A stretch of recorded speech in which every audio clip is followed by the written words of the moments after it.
Bien, vamos a hacerlo referente a patología infantil. ¿Okay? Deberíamos de ver lo que es patología pediátrica, pero nos centramos más en lo que es patología infantil, que es la primera etapa de vida por la cual la atravesamos todos, ¿no es cierto? Y básicamente lo que es la patología pediátrica va a abarcar otras entidades, ¿no? Por ejemplo, nosotros hay un texto sobre patología pediátrica editado por un médico peruano, ¿no? Lamentablemente él ya falleció, ¿no? Se llamaba el doctor Boisset, ¿no? Boisset se escribía, ¿no? Su nombre era Gerardo, ¿no? Y fue jefe del Hospital del Niño, el primer hospital del niño que surgió, que está en Breña, ¿no? Actualmente existe el Instituto Pediátrico, ¿no? Pero que tiene otra dirección. Inicialmente, entonces, el doctor Boisset describe una serie de alteraciones que se dan en la niñez, ¿okay? Y especialmente enfermedades infecciosas. Trata este libro sobre tuberculosis pulmonar, la meningitis tuberculosa, que también puede presentarse, otros tipos de inflamaciones pulmonares, ¿no? Supuraciones pulmonares o abscesos, pleuresía, enfisema subpleural e infección a Pseudomonas aeruginosa. Entonces prácticamente es todo relacionado con infecciones respiratorias, pero también trata, ¿no? sobre definitivamente de la enfermedad más frecuente en nuestro medio, que es la tuberculosis. Incluso hay un acápite en el cual menciona de que la tuberculosis incluso puede afectar al globo ocular, ¿okay? A los ojos.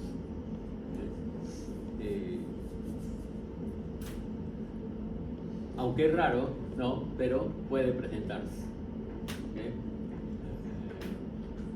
Tuve la ocasión de ver una tuberculosis ocular, ¿no? En el cual la parte clínica, el oftalmólogo tuvo que nuclear el ojo y nos tocó estudiar el ojo precisamente por esa enfermedad, y lo nuclearon porque el paciente tenía el ojo ya prácticamente salido, ¿no?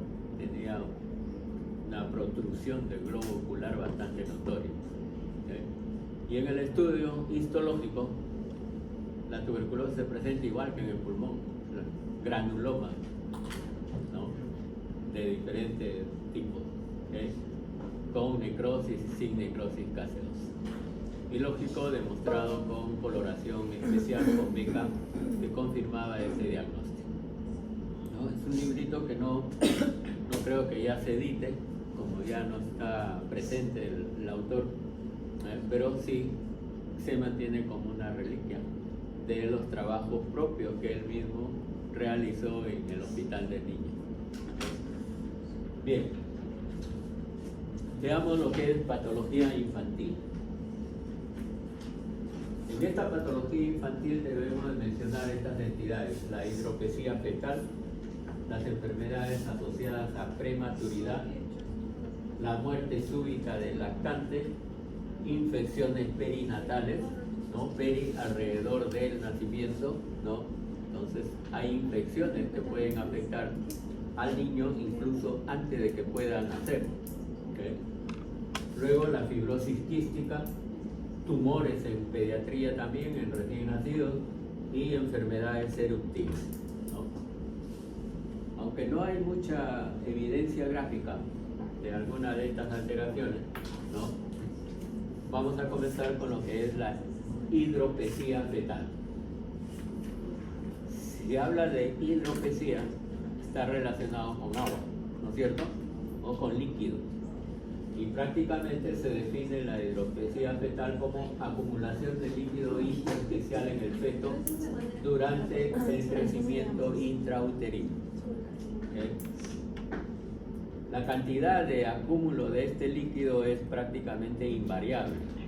Puede ser abundante, puede ser en mediana cantidad o en escasa cantidad. Generalmente puede ser causado por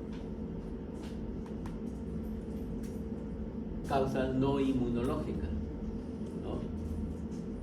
Por ejemplo, anomalías cromosómicas, pueden haber trastornos cardiovasculares, puede estar asociado a anemia fetal, también a una gestación gemelar. Uno de los gemelos pueden estar afectados por esta alteración, puede estar dado por infecciones, por tumores y por malformaciones. Salud.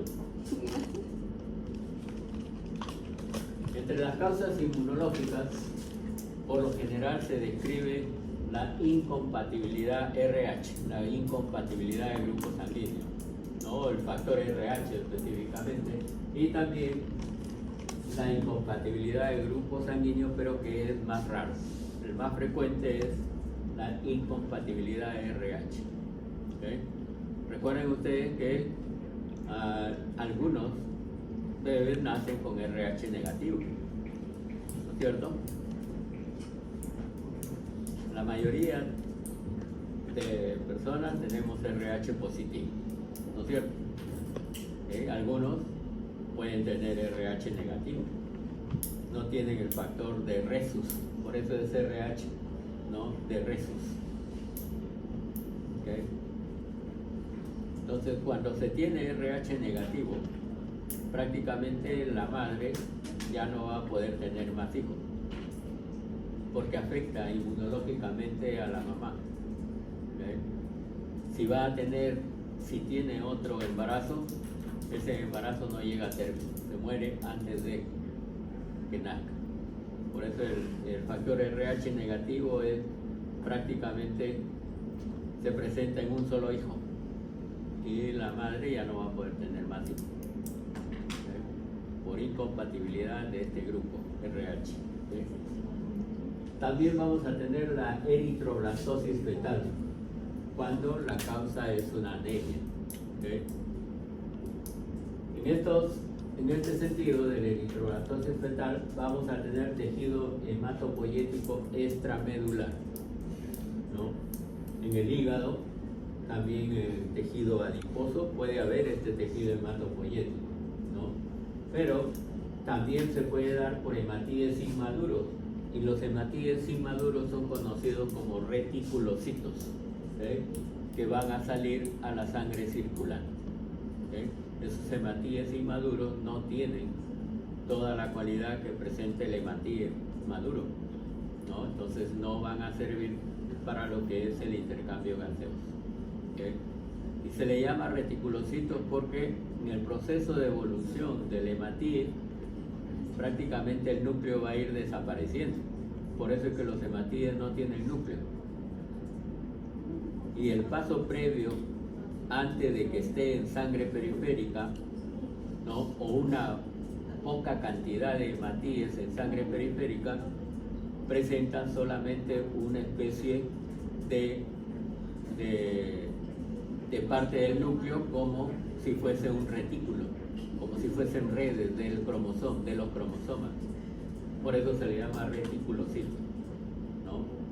El núcleo se disuelve y lo que quedan son redes antes de que exista el hematíe maduro, el hematíe característico que vemos. Por eso es que el hematíe no tiene núcleo. ¿Okay? Y el elemento inmaduro más cercano al hematíe son los reticulocitos, que normalmente están en muy poca cantidad en sangre periférica. También debemos de mencionar algunas enfermedades asociadas a la prematuridad. ¿Okay? Entre ellas vamos a mencionar el síndrome de distrés respiratorio. ¿Okay? Y el síndrome de distrés respiratorio está dado específicamente por la enfermedad de membrana hialina. ¿Okay? se le llama así, enfermedad de membrana hialina, que se da en prematuros menores a los 7 meses de gestación. Es frecuente que se presente a esa edad, ¿no? A esa edad gestacional. Y la causa es un déficit de surfactante pulmonar. Ese déficit puede causar atelectasia, acidosis respiratoria, hipoxemia, puede causar vasoconstricción, daño endotelial y daño epitelial. ¿Y en qué consiste la enfermedad por membrana hialina?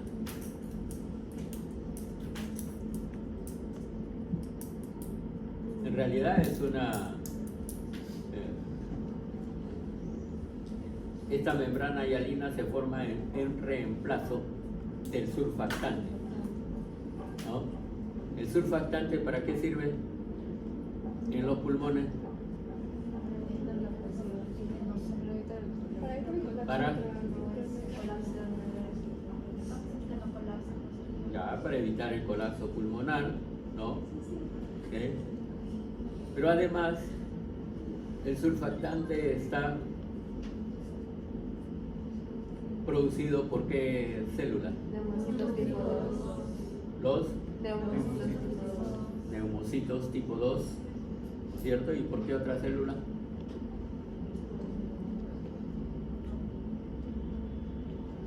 Hay una célula que está en los bronquiolos, sobre todo en la parte superficial del epitelio de los bronquiolos, ¿no? Que son las células D clara. ¿Se acuerdan o no? ¿Se acuerdan que en el aparato respiratorio se mencionó de que había las células D clara, sobre todo en los bronquiolos? Esas células producen surfactante, al igual que el neumocito tipo 2 que han mencionado ustedes, ¿no es cierto? Ambos producen el surfactante, que es importante para lo que es, ¿no?, regular la función respiratoria en recién nacidos, ¿no? Y también en adultos. Pero en los prematuros, en lugar de que se forme el material surfactante o la sustancia surfactante, se forma una membrana hialina, ¿no? Y llamado así porque cuando se ve a la microscopía óptica, a la coloración hematoxilina eosina, se ve una membrana rosada en la superficie interna de los alvéolos y de los bronquiolos.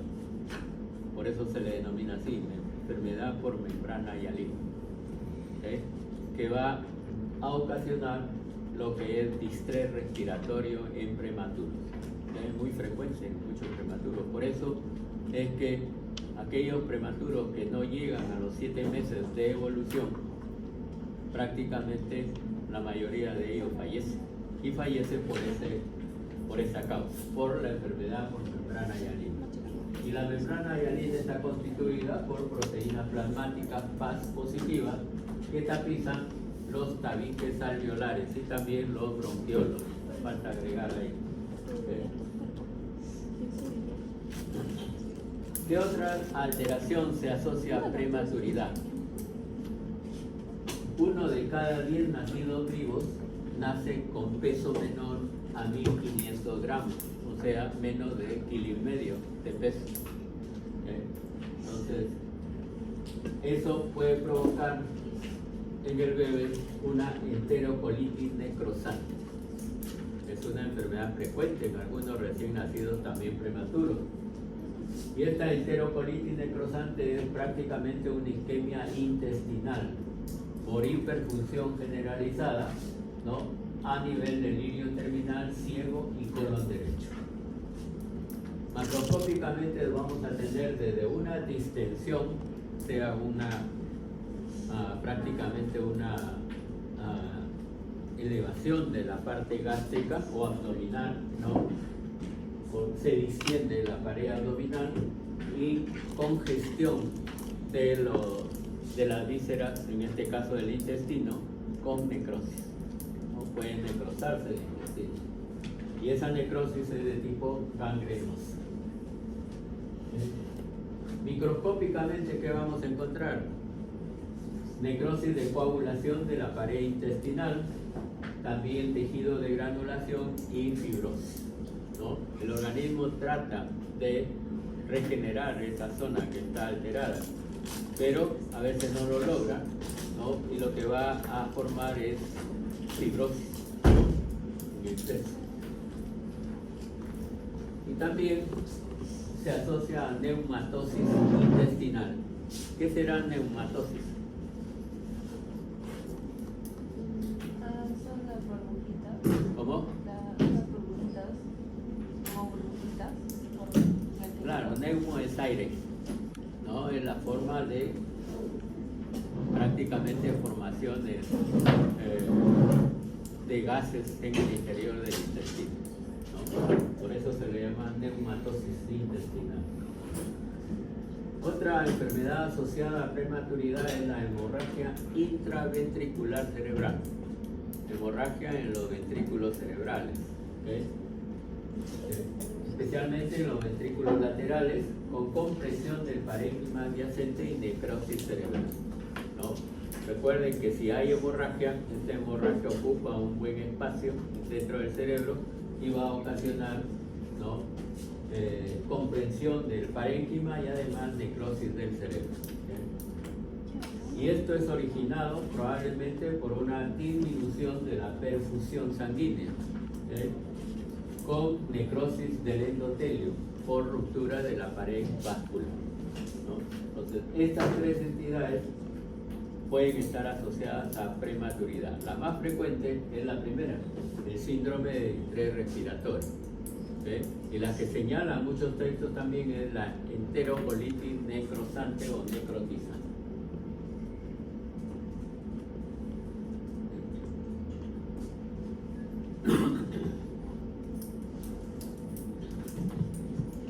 Otra entidad que se da en la infancia, ¿no? En los niños de corta edad, es muerte súbita del lactante, ¿no? Esto por lo general no tiene una causa conocida, ¿no? Y se presenta en menores de 1 año especialmente. ¿Okay? Inclusive se hace la autopsia y no encontramos causa que haya originado esta muerte, ¿no? Entonces es difícil a veces de precisar. Lo que sucede es que hay un probable retraso en el desarrollo de los reflejos del despertar y también poco desarrollo de los centros respiratorios, ¿no? Muchas veces la mamá se acuesta con el bebé y el bebé prácticamente al día siguiente no despierta, ¿no? Por eso se le llama muerte súbita del lactante, con causas prácticamente desconocidas, ¿no? Pero un factor de riesgo importante es que duerma el niño boca abajo. Por eso siempre ustedes van a apreciar que se le aconseja a la madre de que el niño no duerma boca abajo. O si duerme boca abajo, su carita debe estar lateralizada, siempre, para que pueda respirar bien o mejor, ¿no? Entonces, ¿qué es lo que encontramos en esta muerte súbita? Múltiples petequias, ¿no? Todo el cuerpo va a tener microhemorragia, ¿okay?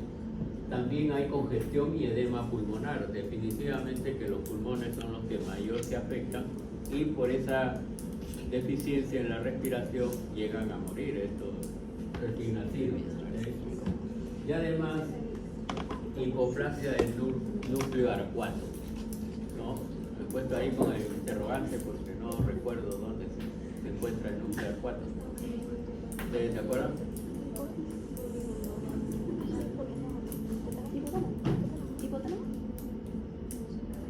Probablemente está en relación con el sistema nervioso central, ¿no? Entonces hay que tener en cuenta lo que dice ahí, que pueden haber prácticamente, ¿no?, factores neurológicos también que causen esta. Una causa también que se achaca a este proceso es que exista la acción del virus sincicial respiratorio, una patología viral, que va a producir bronquiolitis en el lactante, una inflamación de los bronquiolos, ¿no? Entonces,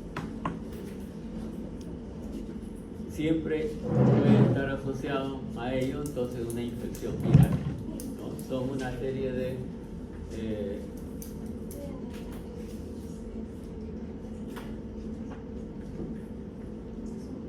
causas que puedan dar origen a esta. Luego tenemos un cuadro que es correspondiente a infecciones perinatales, ¿no?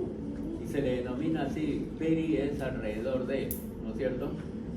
Infecciones alrededor del nacimiento de estos niños, ¿no? Y prácticamente estas infecciones pueden ser adquiridas por vía transcervical. ¿Y a qué se refiere con vía transcervical?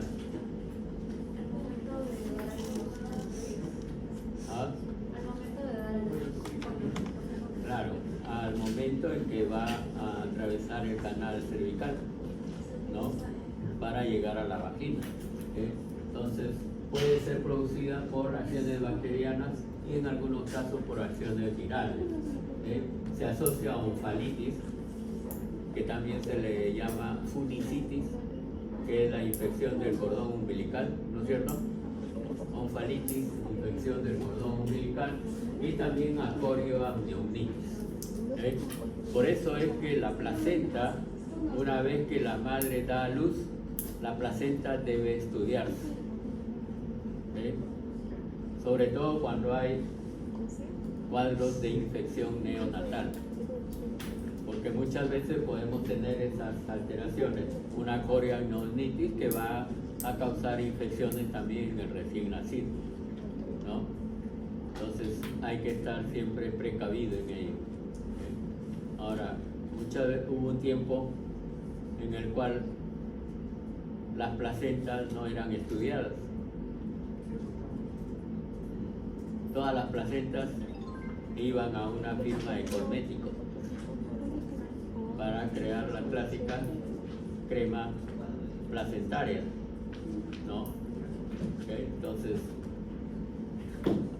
no se realizaban estudios y probablemente en ese tiempo han habido algunas infecciones que no tenían explicación, ¿no? Por eso es importante estudiar la placenta, ver desde la inserción umbilical, ¿no? Cuántos vasos tiene el cordón umbilical, si es que las membranas amnióticas están infectadas o inflamadas por alguna causa, ¿no? Entonces se perdía estudios de esos cuadros. Ahora, también pueden haber infecciones adquiridas por vía transplacentaria, ¿no? Y en esos casos podemos tener parásitos como el Toxoplasma gondii, ¿no? Por virus de la hepatitis B o el virus de inmunodeficiencia humana también, ¿no? Y a la vez infecciones bacterianas, sobre todo infecciones de listeriosis provocadas por la listeria y por treponema, que es el agente causal de qué enfermedad, ¿se acuerdan? La sífilis, el treponema pálido, ¿no es cierto? Entonces, todos ellos pueden ser causantes de infecciones perinatales. ¿Okay? Otra entidad que debemos de conocer es la fibrosis quística, ¿no? Ustedes conocen lo que es la fibrosis quística del páncreas, ¿no es cierto? Que es una enfermedad muchas veces fatal también, y se le denomina así porque aparte de tener fibrosis, el páncreas presenta cavidades quísticas en casi toda la extensión de ese órgano, ¿no? Entonces, la fibrosis quística en el recién nacido puede ser de orden genético, puede ser autosómica recesiva, ¿okay? Es decir, se puede proyectar a través de los genes, ¿no? En este caso puede ser gen materno o paterno, ¿okay?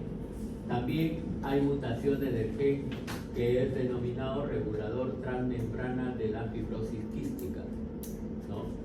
Regulador transmembrana de la fibrosis quística, ¿no? Las siglas están en inglés, ¿okay? Pero esa es la interpretación, ¿okay?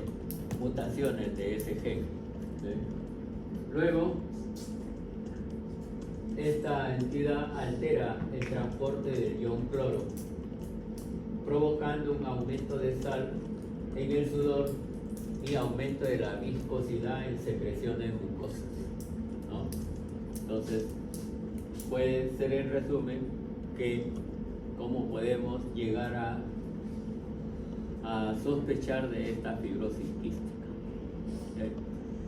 ¿No? Y lógico, complementando para confirmar el diagnóstico las alteraciones genéticas que se están mencionando, ¿okay?